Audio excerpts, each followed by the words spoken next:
Welcome back, everyone. We're diving deep into ancient Indian history today, Exciting. specifically the Mauryan Empire, one of the most significant periods in India's past. Definitely a pivotal era. This deep dive is super helpful for those of you prepping for UPSC exams. Oh, absolutely, especially the GS1 ancient history syllabus. But even if you're not taking exams, this is fascinating stuff.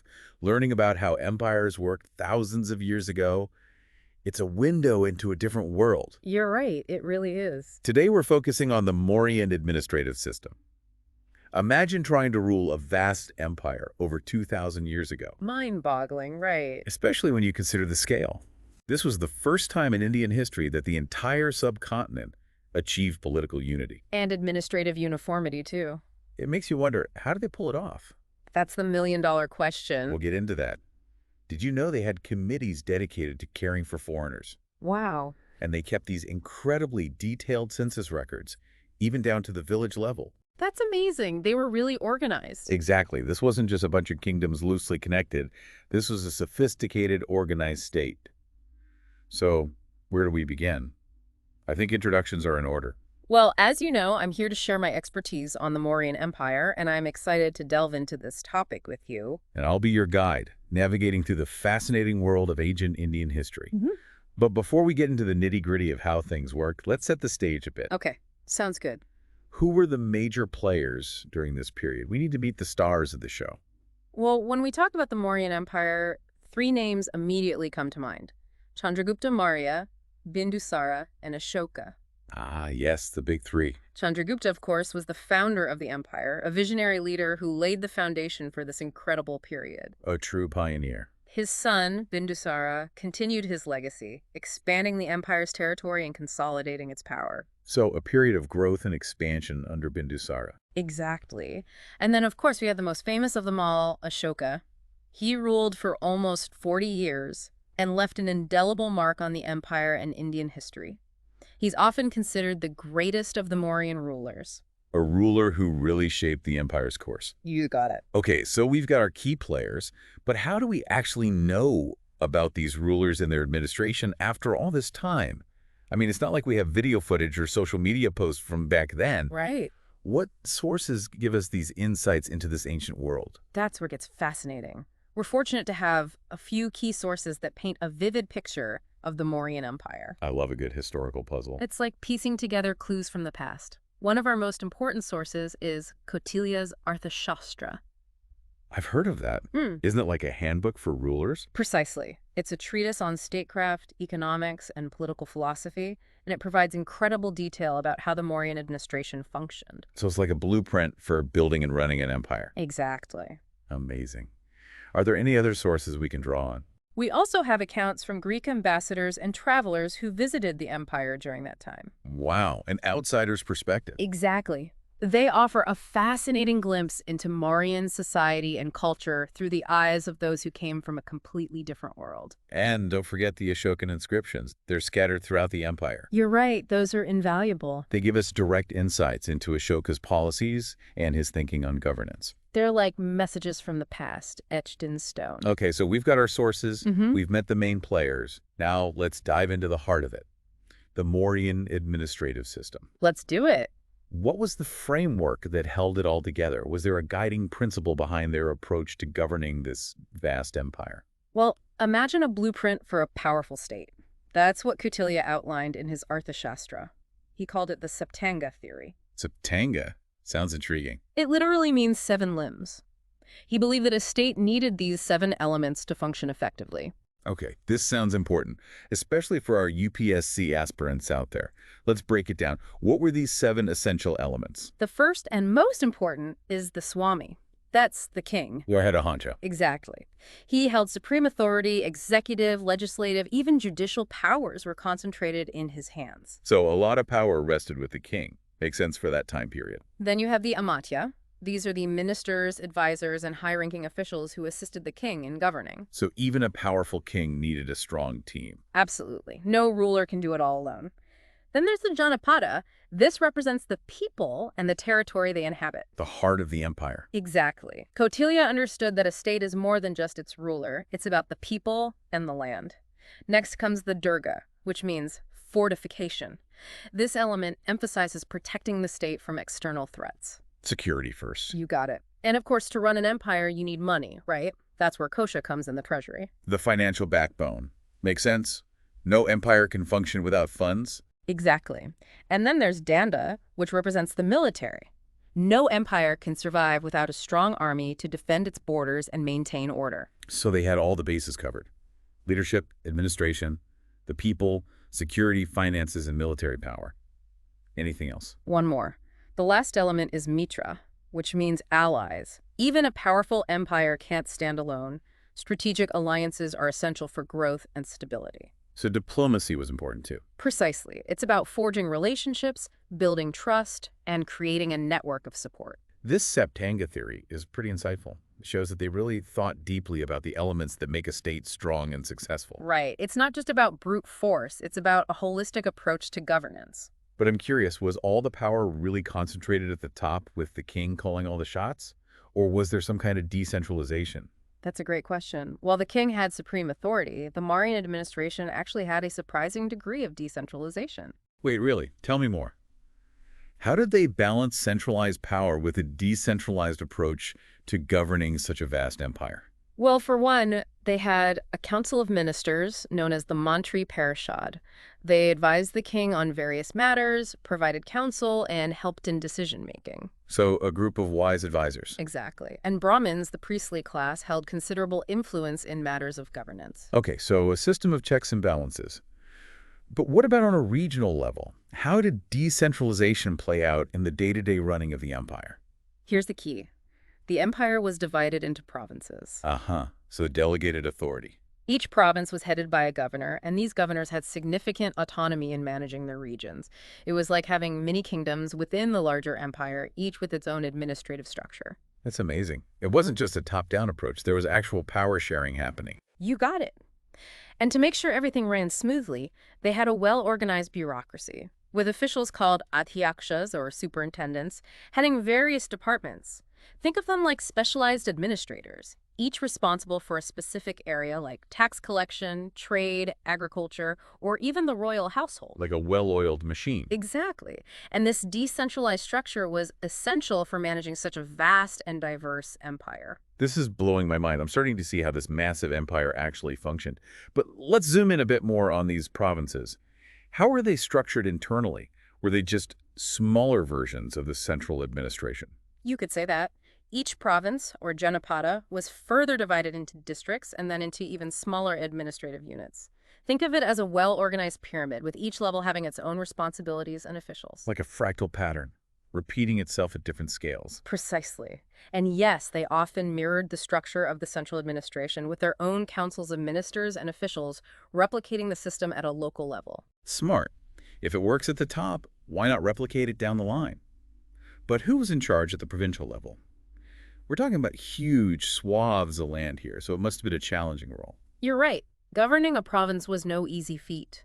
These governors, often appointed from the royal family or trusted officials, had a huge responsibility. So they were basically mini-kings within their own domains. In a way, yes. They were responsible for maintaining law and order, collecting taxes, and implementing the king's policies within their territories. And they had considerable power and autonomy in doing so. It's incredible how they created a system that allowed for both centralized control and regional autonomy. It's like a delicate balancing act, but they seem to have pulled it off. Yeah. But what about the local level, the everyday lives of people in towns and villages? How did the Mauryan administration reach them? That's where the true genius of their system shines through. They had a well-defined structure for local governance that extended all the way down to the village level. Here's where it gets really interesting. That attention to detail, even at the grassroots level, is what fascinates me.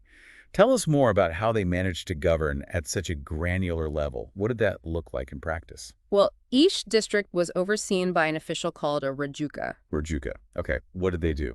Think of them like a modern-day district collector. They were the crucial link between the central administration and the people. Their job was to ensure smooth administration, collect taxes, maintain law and order, and implement welfare programs within their jurisdiction.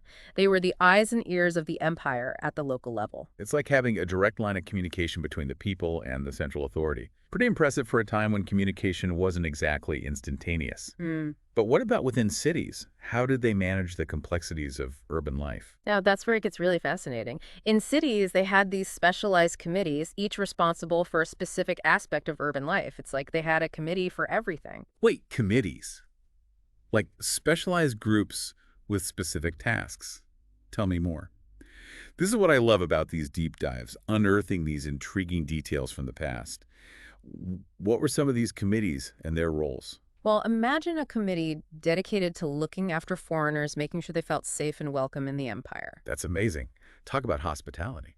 And then there was another committee that meticulously recorded births and deaths, essentially acting as a vital statistics bureau. Wow, a census in ancient times. That's next-level data collection. They were ahead of their time in many ways, and there were committees overseeing trade and commerce, regulating markets, inspecting goods, and ensuring fair practices. So they had a handle on the economic pulse of their cities. It's like they had a proto-bureaucracy in place, thousands of years before modern bureaucratic systems evolved. Yeah. But what about the rural areas, the villages scattered throughout the empire? Did they have a similar setup? Absolutely. Village administration was typically headed by a Gramani, who acted as the village headman, and his superior, the Gopa, who looked after a group of villages.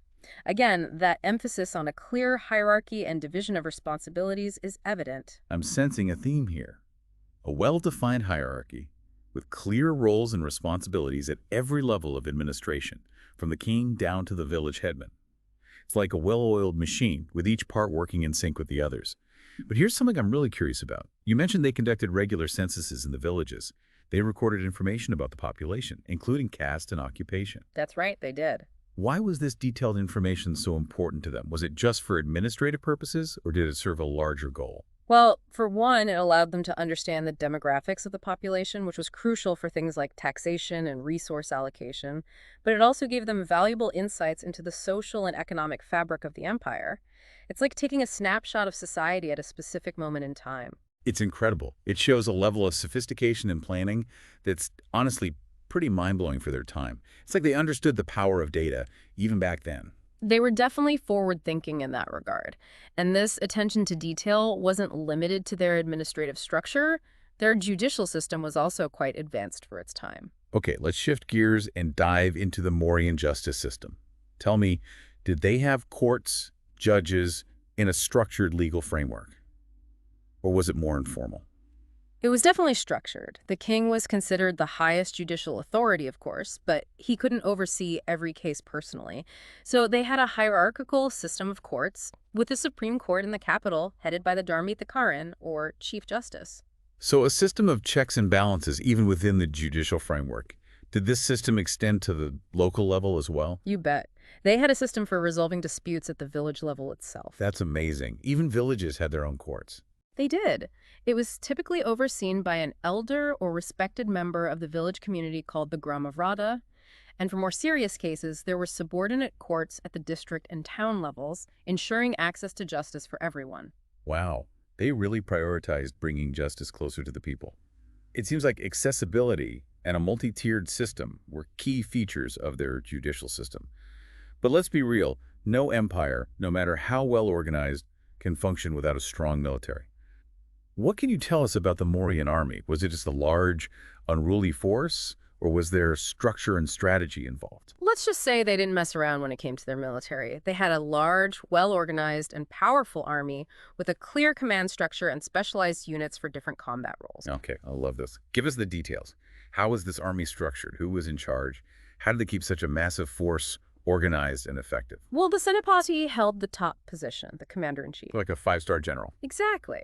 But it wasn't a one-man show. They had a 30-member war council to assist in strategizing and decision-making. The Council of War Experts. And here's the fascinating part. This council was divided into 6 committees, each specializing in a different aspect of warfare. Specialized committees even for the military. These guys were all about organization. What were these committees focused on? Give us the details. They covered all the bases. There was a committee for the Navy, another for transport and supplies, ensuring the Army was well-equipped and could move efficiently, And then, of course, they had separate committees for the different branches of the army. Infantry, cavalry, chariots, and even war elephants. War elephants. Now, that's what I call bringing in the big guns. Yeah. It's incredible how much thought and planning went into every aspect of their military. No wonder they were such a formidable force. It seems like each of these committees had its own area of expertise, working together to create a powerful and well-coordinated fighting machine. Absolutely. Each of these military branches was led by an adhyaksha, who reported to the War Council, creating a streamlined chain of command. It was a true military machine, designed for both offensive and defensive capabilities. This is amazing. The Mauryan Empire was clearly a force to be reckoned with, both in terms of their administrative prowess and their military might. They had a system for everything. But it makes you wonder, were there any downsides to this highly centralized and organized system? That's an excellent question, and one we'll definitely explore as we continue our deep dive into the Mauryan Empire. I can't wait. We've uncovered so much already, and it's clear that there's much more to learn about this fascinating period in Indian history. Absolutely. There are so many more layers to unravel. Stay tuned for more. Welcome back to our deep dive into the Mauryan Empire. It's great to be back. And before we move on, I'm still curious about something we touched on earlier. Remember how we were discussing the Mauryans' highly centralized and organized system? Yeah, their incredible administrative machine. Exactly. But you also mentioned there might have been some downsides to all that structure and control. That's right. Centralization definitely had its challenges too. Maintaining such a massive empire with all those complex systems in place required a lot of resources and constant vigilance. I can imagine. Any cracks in that system could have caused major issues. Exactly. It's like a delicate balancing act. But let's shift gears a bit. Okay, sounds good. We've talked about how they ran things, but what about the people? Did the Mauryan administration actually care about the welfare of its citizens? That's a great question. Was it all about law, order, and military might? Or was there a focus on the well-being of the people, too? It's a crucial question, and it's key to understanding the full picture of Mauryan rule.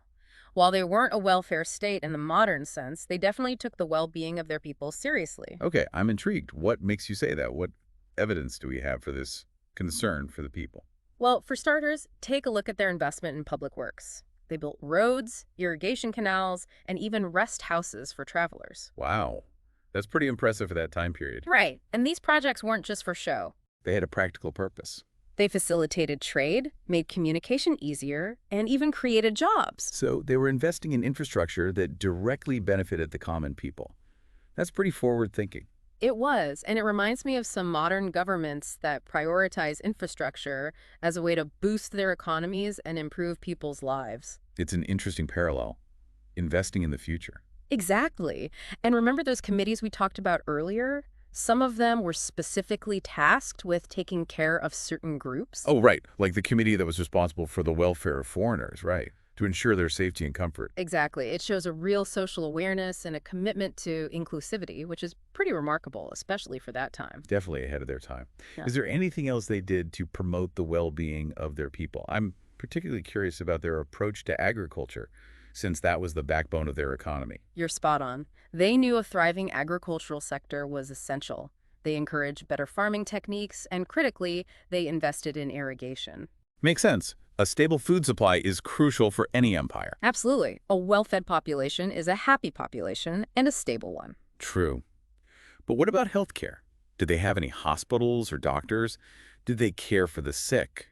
While there's no evidence of organized hospitals like we have today, there are sources that mention skilled physicians. So they had healers. Yes, Yeah. and these physicians were well-versed in traditional medicine and likely provided healthcare services to the people. It's fascinating to think about how healthcare practices have evolved over time. So it seems like they recognize the importance of having skilled healers in their society. It makes you wonder, though, all of this, the infrastructure, the administration, the welfare measures, it must have cost a fortune. How did they manage their finances? Yes, the money question. The heart of any empire's sustainability, taxation. That was their primary source of revenue. And they had a pretty well-defined system for collecting those taxes. Okay, spill the details. What kinds of taxes did they collect? Was it all about land taxes, or did they have other clever ways of filling the royal coffers? Well, land taxes were definitely significant. I bet land was everything back then. It was. Farmers paid a portion of their produce as tax, and the rate they paid depended on the type of land and the crops.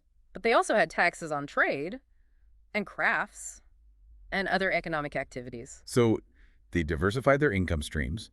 Smart move to avoid over-reliance on just one source. Exactly. Spread the risk. But did everyone pay the same amount, or did it vary? That's where it gets a bit complex. The sources suggest that the tax burden wasn't equal for everyone. That makes sense. It wouldn't be fair to tax a poor farmer the same as a wealthy merchant, right? Precisely. Factors like how much land you owned, the type of work you did, even your social standing likely played a role. It's fascinating to think about how these ancient systems worked. It's like peering back in time. They really had a complex and sophisticated society, not just in their administration, but in their economic policies as well. It's all happening over 2,000 years ago. It really is mind-boggling. The Mauryan Empire challenges our assumptions about the capabilities of ancient societies. In many ways, their system of governance was truly ahead of its time. Absolutely. And I think it's amazing how much we can learn from studying history, from understanding the evolution of governance to how human societies have developed. It's like looking into a mirror, reflecting on our own world and its origins. I agree. And speaking of origins, despite its eventual decline, the Mauryan Empire had a lasting impact. Okay, I'm hooked. Tell me more about their legacy. How did the Mauryan Empire continue to influence India even after it was gone? Well, they set a precedent for centralized rule. So future empires looked to them as a model. In a way, yes. The concept of a unified India with a strong central authority and a well-organized administration, those ideas have their roots in the Mauryan period. So they laid the groundwork for the idea of India as a single political entity. That's huge. But I imagine their influence went beyond just politics and administration. Yeah. What about their contribution to culture? What did they leave behind? Oh, their cultural contributions were significant. Think of the Ashokan pillars, for instance. Right, those majestic pillars with their intricate carvings and inscriptions. They're iconic. They symbolize the Mauryan era. They're testaments to their artistic skill and grand vision. Every time I see pictures of those pillars, I'm blown away by their scale and beauty. They're like messages from the past, reminding us of the power and artistry of the Mauryan Empire. They really are. And those pillars are just one example. What about their impact on religion and philosophy? Did they leave a lasting legacy in those areas as well? Absolutely. It was under Ashoka's rule that Buddhism truly flourished. After the Kalinga War, Ashoka underwent a profound transformation. Yeah, the Kalinga War was a turning point. It was. It led him to embrace Buddhism and actively promote its spread both within India and beyond. He became a champion for Buddhism. He did, and his efforts played a significant role in making Buddhism a major world religion. It's amazing how one person can have such a profound impact on the course of history and the spread of ideas. Right. And remember those rock edicts we discussed? They weren't just about politics. They also give us insights into Ashoka's personal philosophy, his vision for a just and compassionate society. It's like having a direct conversation with a ruler from over 2,000 years ago. I know. It humanizes him. It gives us a sense of his hopes and dreams for his people. It reminds us that history isn't just about dates and events. It's about people, their ideas, their struggles. Well said. And that brings us to another crucial aspect of the Mauryan Empire, the everyday lives of the people who lived during that time. We can't forget about them. Exactly. We've explored the administrative system, the military might, the cultural legacy. But what about the social fabric? What was life actually like for the people living under Mauryan rule? Thankfully, we have sources like the Arthashastra and those accounts from Greek travelers. They give us a glimpse into what life was like back then. It's like stepping back in time. What can you tell us about the people of that era? What were their lives like? What did they do? Well, Mauryan society was remarkably diverse. You had farmers, artisans, merchants, scholars, and more. So, a real mix of professions. It was, and each group contributed to the empire's prosperity. A bustling economy with a diverse workforce. That makes sense given the size and complexity of the empire. But what about their social structure? Was it rigid? Was there a hierarchy? And how did the caste system play into all of this? The caste system was definitely there, with its hierarchical division of society based on birth. That's been a prominent feature of Indian society for centuries. It has. However, there's evidence to suggest that social mobility wasn't impossible. The Arthashastra mentions that people could move up in society through education, economic success, or service to the state. So there were opportunities for advancement even though the caste system existed. It seems so. The system wasn't completely static or rigid. Interesting. What about family structures? Was it a patriarchal society? What roles did women play? It was largely patriarchal, yes, with men holding authority within families and communities. That's pretty common for that time period. It was. But we shouldn't assume that women were completely excluded from public life. There are accounts of women participating in religious ceremonies, and some even held positions of authority, particularly in Buddhist monasteries. So glimpses of female agency and leadership, even within a patriarchal framework. Exactly, there are always nuances. Definitely. Okay, last question about their society. What about their religious beliefs? We know Buddhism flourished under Ashoka, but what about before that? What other faiths were practiced during that time? Before Ashoka's conversion, Hinduism, particularly Brahmanism, was dominant, but Jainism also had a presence. So a mix of religious beliefs. Exactly. And there's evidence of other religious sects and local cults too, creating a diverse and dynamic religious landscape. It sounds like a society where different religious beliefs were accepted, maybe even encouraged. Was that unique to the Mauryan period, or was that characteristic of ancient India as a whole? It's a great question, and one that historians are still debating. Remember, this was a time when India was connected to other parts of the world through trade routes. Ideas and beliefs were flowing back and forth. The Mauryan Empire wasn't just a political entity, it was a cultural crossroads. Wow, I love that image. A cultural crossroads. It was a melting pot of influences. It really makes you appreciate the interconnectedness of the ancient world. And it highlights the dynamism and complexity of the Mauryan Empire. They weren't just this static entity frozen in time. They were constantly evolving. You got it. They adapted, they changed, and they left behind a legacy that still influences how we understand ancient India. Their influence is undeniable. And it's a reminder that history is a valuable source of knowledge. It's not just about facts and figures. It can teach us so much about leadership, governance, and the complexities of building and sustaining a successful state. It's about understanding the human story across time and cultures. Beautifully said. We've covered a lot of ground today, exploring everything from the administrative machinery to the daily lives of the people. It's been a fascinating journey. It has. And we've still got more to uncover. We do. So stay tuned for the final part of our deep dive into the Mauryan Empire. Welcome back to our deep dive into the Mauryan Empire. It's been quite a journey. It has. We've explored their incredible administration. Their welfare measures, their vibrant culture, even gotten a glimpse into the lives of everyday people. But as with all empires, even the mighty Mauryans eventually declined. That's true. Even the strongest empires eventually face their twilight. It's a reminder that nothing lasts forever. So what happened? Was it a sudden collapse or a slow fade? What led to the downfall of this once powerful empire? Well, like most empires, the decline wasn't a single event. It was more like a tapestry of different factors, internal and external pressures that gradually weakened them over time. Okay, let's unravel that tapestry. What were some of the internal challenges they faced? Did their success ultimately lead to their downfall? That's an interesting thought. One theory focuses on succession struggles. After Ashoka's death, his successors weren't as capable or as strong. The classic problem of succession. History is full of examples of empires crumbling when a great leader is followed by weaker ones. It creates instability. Exactly. And that instability can make an empire vulnerable. So internal power struggles weaken them from within, creating opportunities for external forces to take advantage. Were there any other internal issues that played a role? The sheer size of the empire. Ironically, what was once their strength might have become a burden. Imagine trying to manage a territory that vast, keeping everything running smoothly. It must have taken immense resources and constant communication. I can only imagine the logistical nightmare, trying to keep everyone connected and informed over such long distances. It was a massive undertaking. So, internal strife and the difficulties of managing a vast territory weaken them from within. What about external factors? Did they face any threats from outside? Oh, absolutely. The rise of regional powers, especially in the Northwest, posed a serious challenge.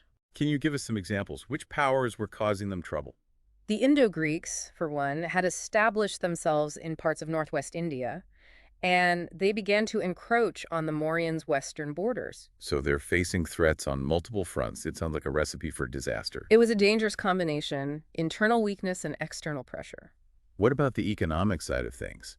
Did the cost of maintaining this huge empire eventually become too much to handle? That's a key question. Some historians believe that maintaining a large army and all those public works projects might have put a strain on their finances. It makes sense. All that infrastructure and military power doesn't come cheap. You got it. Those things require significant resources.